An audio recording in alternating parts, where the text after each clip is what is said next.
eto na nga mga mi, meron na nga tayong nakakatulong sa paggawa nga ng hotdog at eto marami na nga tayong nagagawa. Madami-dami na nga rin ang makakatikim nito at eto nag-deliver na nga rin kami dyan sa 2 barangay ni Pakner. Hi everyone! Dumating na nga tayo doon sa punto na kukuha na nga tayo ng makakatulong natin sa paggawa nga nitong hotdog. Yung aking bilas na si Ate Lani at yung aking kumare na si Maring Claire nga yung aking nakatulong dito. Mabilis-bilis na nga rin ang aming paggawa dahil 4 na nga kaming tulong-tulong dito. Merong nagtatali, merong nagigiling at meron din nag-i-stopper. Tapos ito namang laman ng tilapia, bago namin gilingin yan ay kinikilo muna. Lilinisin naming mabuti yan, syempre patutuluin at saka padadaanin dito nga sa ating meat grinder. Napaka-bless ko mga mi dahil meron nga akong nakatulong na magagalas at napakadalingan turuan. At syempre meron din naman akong partner na magalas din kumilos. Ito naman yung ating food processor. Ayan, fast forward mga mi, nakaluto na nga tayo ng mga ilang balot o ilang piraso. Kasi ang ginawa namin, nagtali muna kami ng nagtali diyan. Ngayon naman salang naman kami ng salang. At pag nga ito ay malamig na, syempre babalutin na namin yan isa-isa. Pagkatapos nga ng pagbabalot, vacuum sealer naman at pagkatapos shoot na dito nga sa freezer. Ayan mga mi, medyo marami nga tayong nagawa ngayong araw na ito. At sa totoo lang mga mi, sayang-sayang nga yung puso ko dahil lahat nga na nakakatikim nito ay banggaganda nga ng kanilang mga sinasabi. Masarap daw, hindi lasang isda at gustong-gusto nga ng mga bata gayon. Ayan at 2 nga yung ating rep dito, pareho na nga siyang puno ng hotdog. Kaya naman kailangan na nga itong i-deliver bukas. At marami na ngang nag-aantay at gustong matikman nga itong ating trending na tilapia hotdog. Fast forward ulit at eto umaga na, inilabas na nga namin lahat sa rep o sa freezer nga itong mga hotdog. Para nga ilagay na nga ito sa box at eto mga ilang oras pa lamang ay narito na nga kami sa bangka. Syempre ilang barangay yung dadaanan namin at 2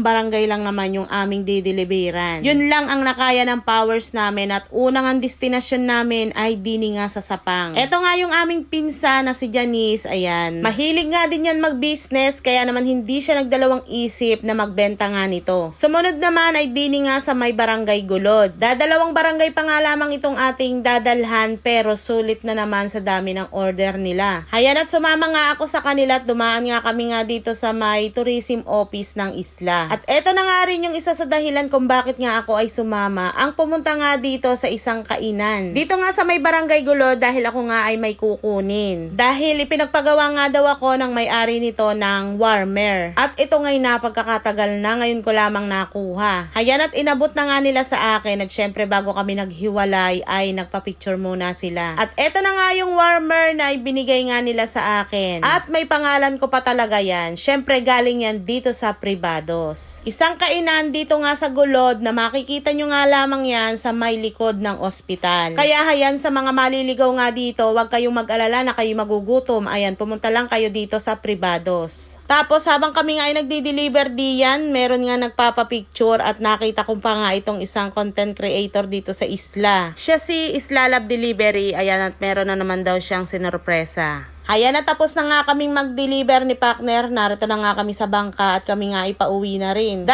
barangay pero nakakapagod. At eto na nga yung katas ng ating paghihirap. Charis. At dahil excited nga akong isuot ito, ay isinuot ko na nga. Tamang-tama ito sa aking pagdi-deliver. Kaya naman Privados, thank you po sa inyo. Maagang papasko ito sa akin, gayon. O hanggang dito na lang mga mi at sana'y nagustuhan nyo ang video natin at san kaya ito nakarating. Paki-like, follow, and share na lang. Thank you for watching. Ang ganda nito, grabe mga mi.